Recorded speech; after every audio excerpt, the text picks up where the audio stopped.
Welcome student, कैसे हैं आप सब। चलिए, हमारा जो नया चैप्टर है 12th बायोलॉजी चैप्टर 15 अध्याय 15 है ना, जिसमें है जैव विविधता एवं संरक्षण, biodiversity and it's conservation. Conservation कहते हैं संरक्षण को। ओके, हाँ। और ये जो वीडियो है वो नीट है, पीएटी है, पीपीएसटी आदि बहुत सारे कॉम्पिटेटिव एग्जाम के लिए भी बहुत ज़्यादा उपयोग किए हैं, है ना। तो हम सीधा पॉइंट में चलते हैं। No drama. जैव विविधता क्या है, बायोडाइवर्सिटी क्या है, उसके बाद हम लोग छोटी छोटी बातों से निकलते जाएंगे, उसका हेड टॉपिक पढ़ेंगे, है ना। हेड पॉइंट में जाएंगे हम लोग, ठीक है। तो सबसे पहले पॉइंट यहाँ से देखते हैं, क्योंकि मैं पूरा बुक के हिसाब से जाता हूँ, बुक से जो तरीका है वैसे ही निकलते हैं हम लोग सीधा जो पॉइंट दिया गया बुक में, है ना। तो जैव विविधता क्या है। तो विभिन्न जीवों में अनेक प्रकार की जातियाँ होती हैं। जैसे कि मनुष्य जीव है, मनुष्य की पूरी जातियाँ होती हैं। अब वो साहू तेली वाली जाति नहीं ना, ठीक है ना। मतलब पूरा मनुष्य वर्ग की जाति, बंदर वर्ग की जातियाँ, पक्षी वर्ग की जातियाँ, ऐसी जातियाँ बोला जा रहा है, ठीक है ना। तो विभिन्न जीवों में अनेक प्रकार की जातियाँ होती है। ये जीव एक दूसरे से रचना, स्वभाव, गुण में भिन्नता प्रदर्शित करते हैं। जैसे कि मनुष्य का जो स्वभाव है, उसकी संरचना है, वो अन्य जीवों की अपेक्षा क्या है, भिन्न है ना। तो वो मनुष्य जाति हो गया एक प्रकार से। बंदर वर्ग पूरा बंदर वर्ग की जातियाँ हो गया, ठीक है ना। तो विभिन्न जीवों में अनेक प्रकार की जातियाँ पाई जाती है। ये जीव एक दूसरे से रचना एवं स्वभाव में भिन्नता प्रदर्शित करते हैं, है ना। जीवों में पाई जाने वाली ऐसी विभिन्नता को जैव विविधता कहते हैं। मतलब जो जितने भी जीव है संसार में, कहा जाए पृथ्वी में, वो सब एक दूसरे से भिन्न होते हैं। मतलब एक एक की पूरा अलग अलग क्या होती है, जातियाँ होती है, और उसी भिन्नता को हम लोग बोलते हैं जैव विविधता, है ना। जीवों में पाई जाने वाली विविधता को बोलते हैं हम लोग जैव विविधता। नवीं में जाओगे तो आपको एक छोटा सा परिभाषा दिया जाएगा कि जैव विविधता क्या है। तो जीवों में पाई जाने वाली विविधता को ही जैव विविधता कहते हैं। विविधता मतलब अंतर, विभिन्नता, ठीक है ना। तो विभिन्न जीवों में अनेक प्रकार की जातियाँ होती है। ये जीव एक दूसरे से रचना, स्वभाव एवं गुण में भिन्नता प्रदर्शित करते हैं। तो जीवों में पाई जाने वाली ऐसी विभिन्नता को ही जैव विविधता कहते हैं, ठीक है ना। दूसरा तरीका देखें कि जैव विविधता जीवों में पाई जाने वाली, जैव विविधता जीवों में पाई जाने वाली विविधता, विषमता, विविधता, विषमता, विषम मतलब अलग अलग, ठीक है, विषमता तथा पारिस्थितिक जटिलता होती है। जटिलता मतलब जब एक ही प्रकार के होंगे तो सरल बोलेंगे, है ना। और पूरे अलग अलग प्रकार तो जटिल प्रदर्शित करेगा ना, ठीक है। तो जैव विविधता जीव जंतुओं में पाई जाने वाली विविधता, विषमता तथा पारिस्थितिक जटिलता होती है, ठीक है ना। तो जैव विविधता के प्रकार में चलते हैं सीधा। हमारे पास क्या क्या है जैव विविधताएं होती है ना। देखिए, पहला आता है आनुवंशिक विविधता। विविधता मतलब देखिए, कोई भी जंतुओं में, कोई भी मान लीजिए जंतु है एक, है ना, ठीक है ना, उसमें विविधता आई होगी। तो हो सकता है कि वो पहले से विविधता आई हो, मतलब कहा जाए उसके उसके आनुवंशिक रूप से विविधता पाई जाती हो। कई जन क्या होता है कि जन्म लेने के बाद बदलता है, बदलता मतलब विभिन्नता आना, ठीक है ना। मतलब कभी कोई जो बचपन से ही आनुवंशिक रूप से उसके पापा विकृत थे तो वो भी विकृत होंगे, ठीक है ना। और कोई ऐसा है कि जन्म होने के बाद विकृत हो जाते हैं। मतलब विविधता ऐसा चीज़ है जो कि अलग अलग तरीके से आ सकती है। देखिए, पहला आनुवंशिक विविधता, है ना। तो एक ही जाति के जीवों में, जीनों में, एक ही जाति के जीवों के, एक ही प्रजाति के, एक ही प्रजाति के जीनों के, जीनों में, जीन जीन, ठीक है ना, एक जीव है उसके जीन में, ठीक है ना। तो एक ही प्रजाति के जीवों के जीनों में पाई जाने वाली विविधता को आनुवंशिक विविधता कहते हैं। अब देखिए इसमें क्या है, ये एक मनुष्य है और ये दूसरा मनुष्य है, दोनों जने जीव ही है ना, ठीक है, दोनों जने जीव है। चलो मैं बंदर में बताता हूँ, ये बंदर है, ये बंदर है, ओके, दोनों जने जीव है, ओके। तो इसका जो जीन है और इसका जो जीन है उसमें फ़र्क है डीएनए में। जीन किससे संबंधित है, डीएनए से संबंधित है, ठीक है ना, गुणसूत्र से संबंधित है। तो इसके जो डीएनए है, इस सॉरी इसका जो जीन है, इसका जो जीन है, वो दोनों क्या है, अलग है ना। अब बातें करते हैं कि ये मनुष्य है क्या, ये भी मनुष्य है, मतलब एक ही प्रजाति के है ना। एक ही प्रजाति के जो जीव है उस जीव के जीन में पाई जाने वाली विविधता, मतलब ये इसी प्रजाति का ही जीव है, लेकिन इसके और इसके जीन में क्या होते हैं, असमानता पाई जा रही है। उसी तरह देखिए, ये दोनों बंदर हैं। अब इसका जो जीन है, इसका जो डीएनए है, इसका जो जीन है, ये अलग है, ठीक है ना, लेकिन प्रजाति तो एक ही ना, बंदर प्रजाति, ठीक है ना।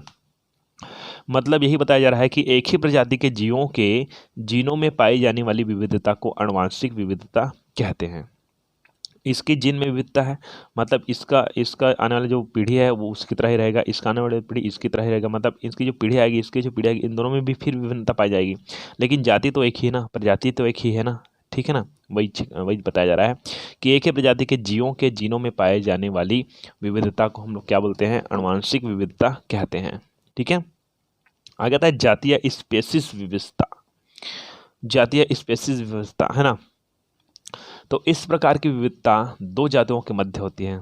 अब देखिए ये मनुष्य जाति हो गया, तो ये भी मनुष्य जाति हो गया, दोनों एक ही जाति था ना। अब दो जाति की बात करते हैं ना, तो इस प्रकार की विविधता दो जातियों के मध्य होती है। इसके अंतर्गत एक विशेष प्रक्षेत्र के अंदर उपस्थित प्रजातियों के मध्य उपस्थित विशेषताएं आती हैं। अब देखिए ये है कहा जाए मनुष्य नहीं देंगे उदाहरण, अभी हम लोग देख लेते हैं। मान लो चाहे पशु में ले लेते हैं, किसको लेते हैं, शेर। ठीक, शेर। दूसरा हम लेते हैं बाघ को, लायन और टाइगर। ठीक है ना। तो देखिए इस प्रकार की विविधता में दो जातियों के मध्य होती है, एक शेर है एक बाघ है। ठीक है ना। इसके अंतर्गत ये देखिए इस शेर का जो प्रजाति है वो पूरा शेर प्रजाति है ना, ठीक है ना, और बाघ का प्रजाति है वो पूरा बाघ प्रजाति है। मतलब कहा जाए कि एक्चुअली में दोनों जने ना एक सेम प्रजाति के अंतर्गत आ सकती है, लेकिन कुछ इसमें असमानताएं कारण इसको अलग अलग रखा गया है। तो शेर एवं बाघ है ना, तो शेर वाला क्या होता है कि देखिए इसके भी जो कद काठी है सब इसकी तरह ही रहता है शेर, लेकिन फ़र्क इतना होता है इसके जो शरीर में बाल है, इसके जो सिर के पास बाल है, इसमें कुछ अलग अंतर होता है। मतलब कहा जाए कि इसमें ज़्यादा विशेषताएं पाई जाती है, नहीं तो इसमें ज़्यादा आप किसी में भी कह सकते हो कि जैसे कि क्या होता है कि दोनों जने का कद काठी और लगभग समान ही रहती है ना। अब क्या होता है कि इसमें काला कलर का डंडी लकीर पाया जाता है, तो इनकी शारीरिक विशेषता बताती है। इसके सिर के पास बाल पाए जाते हैं, तो ये इसकी शारीरिक विशेषता, मतलब इसका विशेषता इसको इन दोनों को क्या करता है, अलग करता है। इनकी विशेषता इनको अलग करता है, इनकी विशेषता इनको अलग करता है। यही बताया जा रहा है कि इस प्रकार की विविधता दो जातियों के मध्य होती है। इसके अंतर्गत एक विशेष प्रक्षेत्र के अंदर, प्रक्षेत्र मतलब क्षेत्र कह सकते हैं, इसमें इसके अंतर्गत एक विशेष प्रक्षेत्र के अंदर उपस्थित प्रजातियों के मध्य उपस्थित विशेषताएं आती है। मतलब कहा जाए कि इन दोनों की विशेषताएं इन दोनों को क्या करती है, अलग करती है। ठीक है ना। ओके, ये जाति या कह सकते हैं स्पेसीज विविधता है ना। इसको एक तरीके से और बता सकता हूं मैं, देखिए ध्यान से, यहां लिख देता हूं मैं कि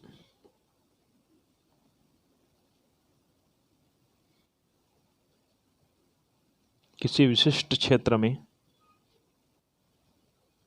उपस्थित जातियों की संख्या एवं प्रचुरता को उस क्षेत्र की जाति विविधता कहते हैं। मतलब किसी विशिष्ट क्षेत्र में उपस्थित जातियों की संख्या, मतलब जो शेर वाला है उसका एक अलग क्षेत्र रहेगा, कहा जाए वो अलग क्षेत्र में ही बसता है ना। इन दोनों का कभी कभी क्या हो सकता है, टक्कर भी हो सकती है ना, ये भी बात है। तो इसलिए क्या होता है, इसका क्षेत्र अलग इसका क्षेत्र अलग, तो मतलब किसी विशिष्ट क्षेत्र में उपस्थित जातियों की संख्या एवं प्रचुरता को, प्रचुरता मतलब उसकी मात्रा, अत्यधिक मात्रा है ना, तो किसी विशिष्ट क्षेत्र में उपस्थित जातियों की संख्या एवं प्रचुरता को उस क्षेत्र की जाति विविधता कहते हैं। मतलब ये शेर वाला है, प्रचुर मात्रा में पाया जा रहा है, तो उस क्षेत्र में शेर ही पाया जाएगा। उसके बाद जस्ट दूसरे क्षेत्र में चले जाएंगे तो बाघ भी जाएगा। मतलब एक क्षेत्र में शेर पाया जाएगा, एक क्षेत्र में बाघ पाया जाएगा। मतलब उसके हर क्षेत्र में, शेर वाले क्षेत्र में शेर की प्रचुरता हो जाएगी, बाघ वाले क्षेत्र में बाघ की प्रचुरता क्षेत्र हो जाएगी, प्रचुरता अधिक होगी। ठीक है ना। तो उसमें जाति में पाई जाती है, मतलब पूरा का पूरा पृथ्वी तो एक ही है ना, लेकिन उसका क्षेत्र बदल रहा है, लेकिन एक ही ज़मीन में है ना। मतलब ये है कि एक ही ज़मीन में होते हुए इनकी मात्रा इस तरफ, इनकी मात्रा इस तरफ, अलग अलग तरफ बताया जा रहा है। ठीक है ना। तो इससे ये सिद्ध होता है कि एक ही जाति अलग अलग जातियों के बीच भी विविधता पाई जाती है। ठीक है ना, दो जातियों के बीच विविधता पाई जाती है। ये दिखने में ऐसा एक ही लगता है, लेकिन दोनों में विविधता पाई। विविधता मतलब अंतर एक प्रकार से, ठीक है ना। चलिए आगे आता है पारिस्थितिक या सामुदायिक विविधता। इस प्रकार की जैव विविधता ऐसे समुदाय में पाई जाती है जिसमें अनेक जातियां रहती हैं। अब अनेक जातियां रहेगी मतलब तो सीधी बात यह है कि विविधता पाई ही जाएगी। जैसे कि ये एक पृथ्वी है, पृथ्वी तो एक ही है ना। ये मनुष्य जाति, ये बंदर वर्ग, और ये कोई जानवर का नाम देते हैं, ठीक है, भालू वर्ग, कोई भी वर्ग बोल सकते हैं, है ना। तो ये सब में मनुष्य, बंदर, ये सब का अलग अलग वर्ग है। अब पूरा पूरा पूरा एक समुदाय में मान जाए, ऐसे तो नहीं होता है, भालू नहीं होता एक समुदाय में, ये जंगल वर्ग में रहता है, लेकिन मान लीजिए ये एक समुदाय में है, तो इन तीनों में विविधता है क्या, है ना। तो इस प्रकार की जैव विविधता ऐसे समुदाय में पाई जाती है जिसमें अनेक जातियां रहती हैं। यह जैव समुदाय में विभिन्नता को बतलाता है, मतलब जैविक समुदाय में पूरा विभिन्नता को बतलाता है। मतलब हम लोग देख कर जान जाए कि भालू भालू है और बंदर बंदर है, मनुष्य मनुष्य है। मतलब ये पूरे परिस्थिति के समुदायों में उपस्थित विविधता को हम लोग बोलते हैं सामुदायिक विविधता, ठीक है। ये एक ही जीव में होता है, ये दो जीव में होता है, और ये पूरा पूरा पूरा समुदाय में होता है, ठीक है ना। तो ये क्लियर कर लेंगे आप लोग कि ये पारिस्थितिक विविधता है, ठीक है ना। अब थोड़ा सा ये समझ लेना है कि इसमें पारिस्थितिक विविधता को हम लोग कुछ भागों में बांटते हैं। पारिस्थितिक विविधता कुछ भागों में बांटते हैं। पहला है अल्फा विविधता, दूसरा है बीटा विविधता, और तीसरा है गामा विविधता। अल्फा, बीटा और क्या है, गामा। इसको मैं थोड़ा डिटेल क्लियर कर देता हूँ, है ना। इसमें थोड़ा सा डिटेल में लिख नहीं पाया हूँ, उसको आप लोग सुनिए ध्यान से। चलिए तो पहला पॉइंट देखते हैं, अल्फा विविधता। तो इस प्रकार की विविधता विशिष्ट समुदाय के अंतर्गत आती है। विशिष्ट समुदाय, विशिष्ट लोग जैसे कि हम, है ना। तो इस प्रकार की विविधता विशिष्ट समुदाय के अंतर्गत आती है। इस प्रकार की विविधता उन जीवों की विविधता को दर्शाता है जो समान समुदाय का हिस्सा होता है। समान समुदाय मतलब कहा जाए कि ये पृथ्वी में एक समुदाय है, मानव समुदाय है, मानव समुदाय है ना, ठीक है। तो मानव समुदाय के अंदर केवल मानव ही रहेगा, ठीक है ना। और उस मानव में, है ना, उस मानव में विविधता पाई जाती है, क्योंकि एक व्यक्ति को देखकर हम लोग दूसरे व्यक्ति को जान जाते हैं कि दूसरा व्यक्ति करके, दूसरा व्यक्ति को देखकर तीसरा को भी जान जाते हैं। मतलब सभी मानव है, एक ही जैसे दो पैर दो हाथ वाले ही है ना, लेकिन सबके चेहरे, कुछ बनावट सब अलग अलग होती है ना, ठीक है। मतलब समुदाय तो समान है, लेकिन व्यक्ति क्या है, भिन्न भिन्न, इसी को बोलते हैं हम लोग अल्फा विविधता। तो इस प्रकार की विविधता विशिष्ट समुदाय के अंतर्गत आती है। इस प्रकार की विविधता उन जीवों की विविधता को दर्शाता है जो समान समुदाय का हिस्सा होते हैं। मनुष्य है, समान समुदाय है, लेकिन हर जगह देखना, हर गांव का देखना अलग अलग होता है, ठीक है ना। मतलब एक प्रकार से इसको बोलते हैं अल्फा विविधता। दूसरा आता है बीटा विविधता। तो इस प्रकार की विविधता वातावरणीय प्रस्थानों का भिन्नता या आवास स्थलों में परिवर्तन के कारण उत्पन्न होती है। अब देखिए, अब छत्तीसगढ़ में है तो छत्तीसगढ़ के व्यक्ति, तीन व्यक्ति के बारे में तुलना करते हैं तो तीनों व्यक्ति अलग अलग होता है ना, हम लोग जान जाते हैं। लेकिन उसकी जो रंग है वो थोड़ा सा सेम रहता है, और लगभग उसका जो चेहरा है, चेहरा भी लगभग ऐसे समान लगता है देखने में। जैसे कि गोरा है तो गोरा गोरा रहेगा, काला है तो थोड़ा काला काला रहेगा, सांवला रहेगा, ओके। अब बात ये आती है कि यदि आप छत्तीसगढ़ के व्यक्ति को और आप असम के, इंडिया ही है ना, छत्तीसगढ़ तो इंडिया के अंतर्गत ही है, और हमारे पास असम नहीं कह सकते हैं, कहीं का भी देख लो, अरुणाचल प्रदेश, ये ज़्यादा बेटर रहेगा, अरुणाचल प्रदेश, ठीक है ना। अरुणाचल प्रदेश यहाँ का देख लो, ठीक है ना।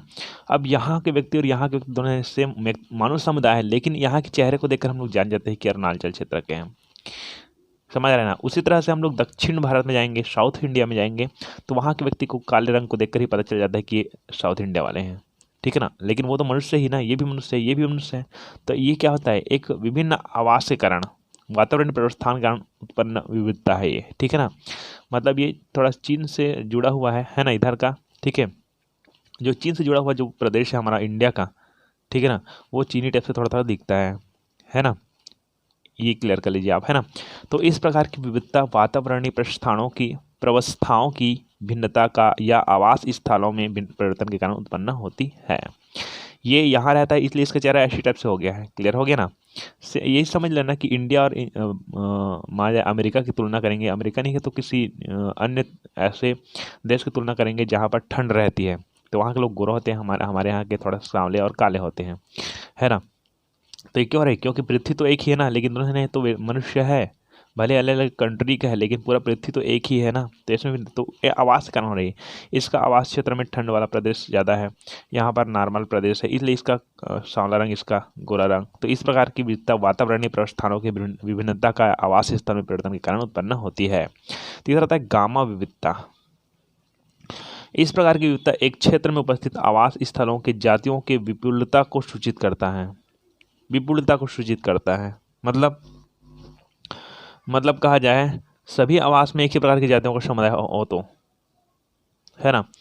इस प्रकार की विशिष्ट विविधता एक क्षेत्र में उपस्थित आवास स्थलों के जातियों की विपुलता को सूचित करता है। मतलब कहा जाए ये एक क्षेत्र है, इस क्षेत्र में मान लो जाए, ये पहला दूसरा क्षेत्र डाल लेता हूँ ना, ठीक है ना, ये दो क्षेत्र जी इसमें डालता हूँ, ये पहला दूसरा डाला, ये व्यक्ति है, ये दूसरा क्षेत्र।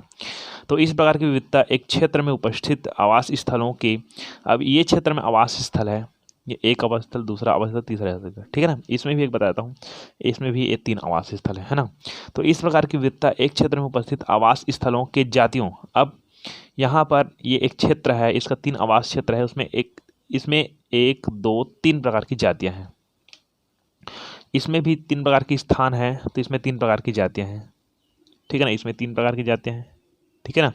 तो इस प्रकार की विविधता एक क्षेत्र में उपस्थित आवास स्थलों के जातियों की विपुलता को प्रकट करती है। विपुलता उसकी मात्रा, ठीक है ना, विपुल मात्रा में है ऐसा बोलते हैं ना, ठीक है ना, उसकी संख्या कह सकते हैं, उसकी विविधता भी कह सकते हैं।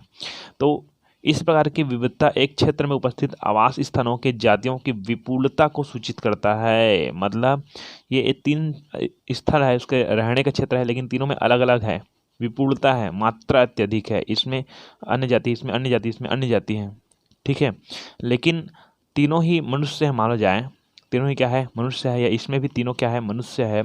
तो इस मनुष्य में एक गोरा वाला मनुष्य है, एक काला वाला मनुष्य है, एक नॉर्मल वाला मनुष्य है। मतलब मनुष्य होते हुए वो जाति है, मतलब एक ही जाति है, ठीक है ना, लेकिन तीनों भिन्नता पाई जाती है। अब बात तुलना करना थोड़ा बंदर वर्ग में।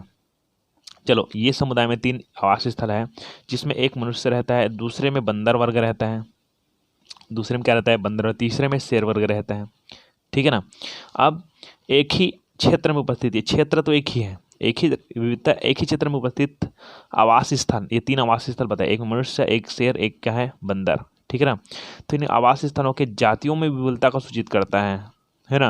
मतलब ये क्षेत्र मनुष्य का क्षेत्र है, ये बाघ है, शेर का क्षेत्र है, ये क्या है, और किसी अन्य का क्षेत्र है। मतलब जिस क्षेत्र में चाहे मनुष्य वाले क्षेत्र में मनुष्य की विपुलता पाई जाएगी, शेर वाले क्षेत्र में शेर की विपुलता पाई जाएगी, और इस वाले क्षेत्र में इसकी विपुलता पाई जाएगी, ठीक है ना।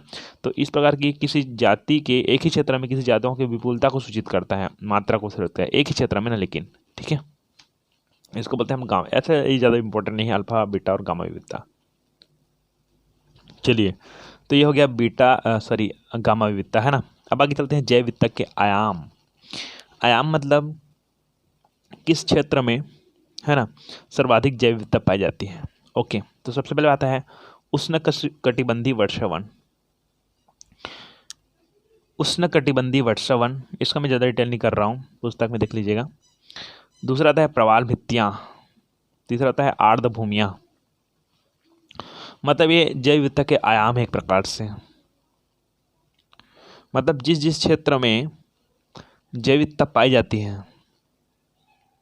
ना, मतलब जहाँ पर जैव विविधता का भंडार होता है उसको बोलते हैं जैव विविधता के आयाम। तो उष्णकटिबंधीय वर्षावन है ना, वो जैव विविधता का पूरा भंडार है। जो प्रवाल भित्तियाँ है ना, ठीक है, प्रवाल भित्तियाँ जैसे कि समुद्र के वर्षावन है ना, प्रवाल भित्तियाँ, ठीक है ना, समुद्र के वर्षावन। आर्द्र भूमियाँ मतलब कि दलदली एवं जल स्थान वाले, यहाँ पर भी पारिस्थितिक तंत्र है, जैव विविधता है, वो प्रचुर मात्रा में पाई जाती है। मतलब जैव विविधता का आयाम का मतलब जहाँ पर जैव विविधता प्रचुर मात्रा पाई जाती है उसको बोलते हैं जैव विविधता का आयाम। तो उष्णकटिबंधीय वर्षावन में पाई जाती है, प्रवाल भित्तियों में पाई जाती है, आर्द्र भूमियों में पाई जाती है जैव विविधता के जो आयाम है, ठीक है ना। आगे आता है भारत में जैव भौगोलिक क्षेत्र। तो बहुत सारे अलग अलग जैव भौगोलिक क्षेत्र है। ट्रांस हिमालयन क्षेत्र, हिमालय क्षेत्र, ठीक है ना,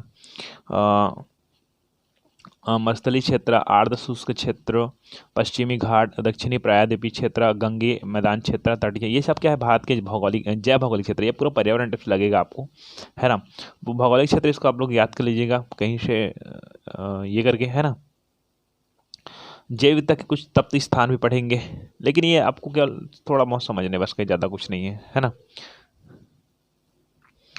आगे आता है जैव विविधता के लाभ, है ना। क्या क्या लाभ हो सकते हैं। तो सबसे पहला पॉइंट आता है पारिस्थितिक स्थायित्व। पारिस्थितिक तंत्र में जैव विविधता के कारण स्थायित्व पाई जाती है।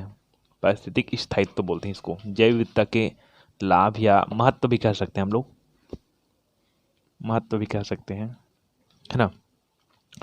तो पहला आता है पारिस्थितिक विविधता, स्थायित्व। पारिस्थितिक तंत्र का स्थायित्व जैव विविधता पर निर्भर होता है। मतलब जो पारिस्थितिक तंत्र है, हम लोग ही इकोसिस्टम पढ़े थे ना, तो पारिस्थितिक तंत्र का जो स्थायित्व है वह जैव विविधता पर निर्भर। अगर जैव विविधता, जीव में अगर विविधता नहीं पाई जाएगी तो पारिस्थितिक तंत्र ठीक से चल नहीं पाएगा, ठीक है ना। तो पारिस्थितिक तंत्र का स्थायित्व जैव विविधता पर निर्भर होता है ना। विविधता पूर्ण जैविक समुदाय, पारिस्थितिक तंत्र को जो विविधता है वह पूर्ण जैविक समुदाय, ठीक है ना, पारिस्थितिक तंत्र को स्थिरता प्रदान करता है। मतलब ये कि जो विविधता है वह पूरे जैविक समुदाय, विविधता पूर्ण जैविक समुदाय, यहाँ आएंगे, ठीक है ना। पूरा एक वर्ड हम बोलना है कि विविधता पूर्ण, विविधता से भरा हुआ मतलब, है ना। विविधता पूर्ण जैविक समुदाय पारिस्थितिक तंत्र को स्थिरता प्रदान करता है, ठीक है ना। मतलब जैसे कि विविधतापूर्ण है जो जैविक समुदाय है, जीवों का जो समुदाय है वो विविधतापूर्ण होना चाहिए। विविधतापूर्ण जैविक समुदाय है वो पारिस्थितिक तंत्र को स्थिरता प्रदान करता है। स्थिरता मतलब जैसे कि विविधता पाई जाती है कि जैसे कि मनुष्यों की संख्या है, सीधे बात देखते हैं, गायों की मेढक की संख्या है, मेढक की संख्या है तो उसी तरह से कम थोड़ा सा सांप की संख्या होगी, विविधता, है ना। उसके बाद उसकी मोरों की संख्या क्लियर होगी। तो ये होता है कि विविधता, अगर सांप ही सांप रहता, समानता पाई जाती, तो तो क्या बोलते हैं, पारिस्थितिक तंत्र स्थायित्व नहीं प्रदान कर पाता। क्या होता है कि सांपों की संख्या और बढ़ जाती है, लेकिन सांप के कारण यहाँ पर मोरों की संख्या होती है, तो सांप को कंप्लीट ये मोर क्या कर देता है, खाने का काम कर देता है और इसकी स्थायित्व प्रदान करता है। मतलब पारिस्थितिक तंत्र को इसके बढ़ाने का घटाने का काम पूरा ये कर रहा है। मतलब कहा जाए कि जीव में जो विविधता पाई जाती है ना, वो पारिस्थितिक तंत्र को स्थिरता प्रदान करता है, ये बोला जा रहा है ना। अब देखिए थोड़ा सा कि जब अजैविक घटक जैसे कि जलवायु, पानी, ताप, ये जब अजैविक घटक है ना, जब अजैविक घटक जैसी जलवायु, पानी, ताप में किसी भी प्रकार का उतार चढ़ाव तथा उस स्थान का जैव विविधता प्रभावित होती है ना। यहाँ पर होता है, लिख लेना। जब अजैविक घटक जैसी जलवायु, पानी, ताप में किसी भी प्रकार का उतार चढ़ाव होता है, ठीक है ना, उतार चढ़ाव होता है, तब उस स्थान की जैव विविधता प्रभावित होती है। मतलब जैविक घटक के कारण भी जैव विविधता क्या होती है, प्रभावित होती है। अतः पारिस्थितिक तंत्र की स्थायित्व भी प्रभावित होती है। मतलब जब ये उतार चढ़ाव होता है ना, तो जैव विविधता भी प्रभावित होती है। मतलब कहा जाए जैव विविधता का लाभ ये है, उल्टा कह सकते हैं कि जैव विविधता अगर स्थायी है ना, कहा जाए जीव में विविधता पाई जाएगी तभी पारिस्थितिक तंत्र क्या रहेगा, स्थायी रहेगा। अगर जीव में विविधता नहीं पाई जाएगी तो पारिस्थितिक तंत्र स्थायी नहीं रहेगा, सीधी बात, ठीक है ना। दूसरा जैव विविधता के लाभ में दूसरा लाभ है भोजन। चलिए तो आगे आता है भोजन। तो मानव समुदाय के भोजन तथा मानव आवश्यकताएं का अधिकांश भाग जीव जगत से ही प्राप्त होता है। जितना भी हम लोग खाने पीने की चीज़, जितना भी सामान है वो पूरा पौधा से प्राप्त होता है, ये याद रखिएगा, ठीक है ना। कोई ऐसा चीज़ कमेंट करके बता सकते हैं कि जो पौधे से प्राप्त ना हो, उसका कुछ ऐसे अपवाद से है, ठीक है ना। लेकिन अधिकतर 99% पौधे से ही प्राप्त होता है कोई भी खाने का चीज़, है ना। तो मानव समुदाय के भोजन तथा मानव मांस को मत बोलना। मांस को ऐसे कर सकते हैं कि जैसे कि किसी जीव का मांस है तो वो जीव पौधे को ही खाता है तभी उसका मांस बनता है ना। तो मानव समुदाय के भोजन तथा मानव आवश्यकताएं का अधिकांश भाग जीव जगत से ही प्राप्त होता है, अर्थात जैव विविधता के फलस्वरूप उत्पन्न होने वाले वन्य पौधे के अनेक प्रजातियों पर जीव निर्भर करते हैं या निर्भर होते हैं, लिख देना ज़्यादा हो जाए, ठीक है ना। मानव जाति जैव विविधता पर निर्भर है, ये ईंधन, रेशे आदि के लिए वनों पर निर्भर होते हैं, ठीक है। तो ये भोजन के अंदर इसको लिखने की जरूरत नहीं है, ओके। आगे आता है पोषक पदार्थों का चक्रण एवं पुनः चक्रण।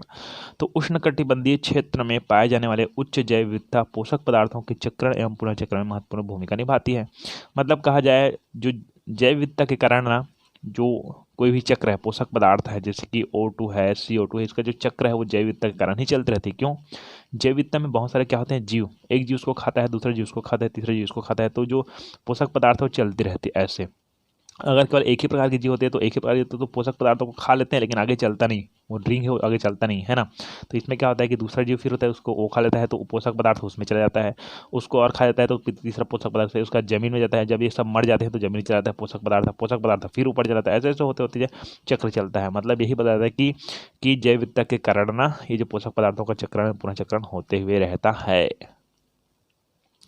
आगे आता है जैव विविधता के विलोपन या हानि कह सकते हैं। ये सब थ्योरी है ना, इसमें ज़्यादा समझने वाली बात नहीं होती है ना। तो जैव विविधता को के मतलब विलोपन, मतलब कहा जाए जैव विविधता को नष्ट कैसे हो रहा है, हमारा जो जैव विविधता है वो विलोपन के कारण क्या है ना, उसके हानि होने के कारण क्या है। तो पहला आता है प्राकृतिक कारण, दूसरा है मानव निर्मित कारण। तो मानव निर्मित कारण ज़्यादा अभी चल रहा है ना। तो प्राकृतिक कारण और मानव निर्मित कारण जैव विविधता में हानि हो रही है, जैव विविधता में विलोपन हो रहा है, ठीक है ना। तो पहला आता है प्राकृतिक कारण। तो विदेशी प्रजातियों के आगमन के कारण जैव विविधता में कमी आती है। मतलब विदेशी जब पौधे आ जाते हैं या विदेशी जीव आते हैं तब उसमें दिक्कत ये हो जाती है, क्या हो जाती है कि देखिए ये शेर वर्ग है, दोनों शेर वर्ग है और इस में सहवास हो सकती है। सहवास बोले तो कह सकते हैं इसमें दोनों में प्रजनन की क्रिया हो सकती है ना, अगर सहवास हो तो या निषेचन हो तो। लेकिन अब कोई दूसरा जाति आ जाता है इसी वर्ग का ना, शेर ही वर्ग का, ठीक है, तो उसमें सहवास की संभावना थोड़ा कम हो जाती है।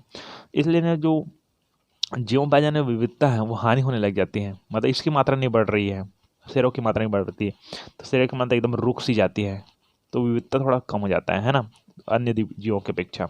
कभी कभी ये पूरा नष्ट भी हो सकता है। तो विदेशी, अब ये पौधे के बारे में बात करते हैं, इसका तो ये तो नॉर्मल जान गए। पौधे मतलब एक प्रकार से पौधे दूसरे प्रकार के पौधे आते हैं, तो क्या होता है कि जो ज़्यादा सॉलिड होता है वो ही जीवित रह पाता है पौधे में। तो जो जो विदेशी पौधा आता है वो ज़्यादा सॉलिड रहता है ना।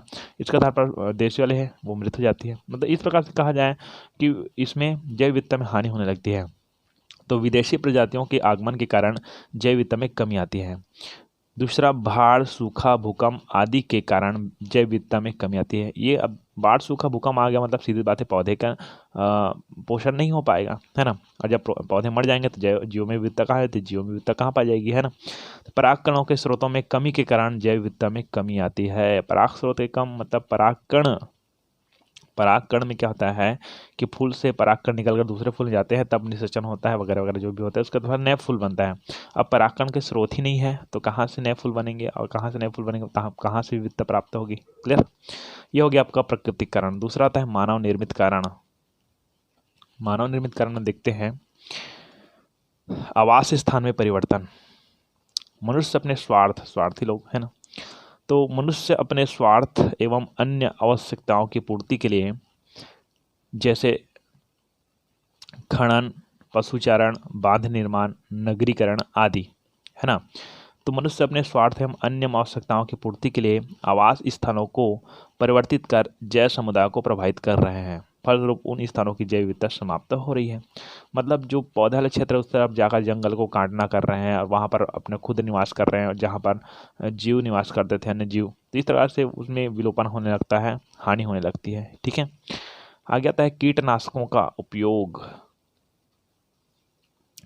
कीटनाशी एवं खरपतवारनाशी रसायनों के उपयोग से भी जैव विविधता प्रभावित होती है। ये पूरा नींद आने वाला चैप्टर है ना, ठीक है, तो केवल सुनते बस जाइए। कीटनाशी एवं खरपतवारनाशी रसायनों के उपयोग से भी जैव विविधता प्रभावित होती है। इसके लगातार उपयोग के कारण बहुत सी पादप एवं जंतु प्रजातियां समाप्त हो जाती हैं। बहुत सी जाति प्रजातियां समाप्त है तो जीवों में कहाँ विविधता पाई जाएगी, ठीक है ना। आगे देखते हैं अनुसंधान हेतु संग्रहण। विश्व में अनेक जंगली पादप एवं जंगली जंतु प्रजातियों को अनुसंधान कार्य एवं औषधि प्राप्त करने के संग्रहित किया जा रहा है, एकत्र किया जाता है तथा मनोरंजन हेतु उसे ये हमारे पास एक ये क्या बोलते हैं चिड़ियाघर टाइप से नहीं, क्या बोलते हैं जो वहाँ पर पौधे को रोपित किया जाता है ना, वहाँ घर को बोलते हैं। मतलब इसको अजायब घर कहते हैं। मतलब कहा जाए ये ऐसा घर है जहाँ पर मनोरंजन के लिए जो पौधे हैं, कुछ जंतु है ना, उनको रखा जाता है कि इस तरह से बहुत कम मिलते हैं ऐसे करके, तो इसको अजायब घर कहते हैं। ठीक है ना। तो अजायब घर में कैद किया जा रहा है, जिसके कारण इनकी संख्या में लगातार कमी होती जा रही है और जैव विविधता में हानि होती जा रही है, विलोपन होती जा रही है। अति अतिदोहन, अतिदोहन मतलब अति पायदोहन लिख दे, इसको अतिदोहन मत लिख देना खुद। अतिदोहन तो व्यावसायिक लाभ के लिए संसाधनों का अतिदोहन किया जा रहा है। इमारती लकड़ी के लिए वनों के वृक्षों के अनियमित कटाव जैव विविधता के ह्रास का कारण बनता जा रहा है। आता है तो शिकार। शिकार मतलब मनुष्य प्राचीन काल से ही अपनी भोजन एवं अन्य सामग्री के लिए, आवश्यकताओं की पूर्ति के लिए जंतुओं का शिकार करते आ रहा है। ठीक है ना। ये जंतुओं के खाल है, मांस है, औषधि है, इन सब के प्रयोग के लिए इसको शिकार करते जा रहा है, जिसके फलस्वरूप जैव विविधता में कमी आती जा रही है। इसका तो डिटेल नहीं लिखा है, इसका आप लोग लिख लेना। ठीक है।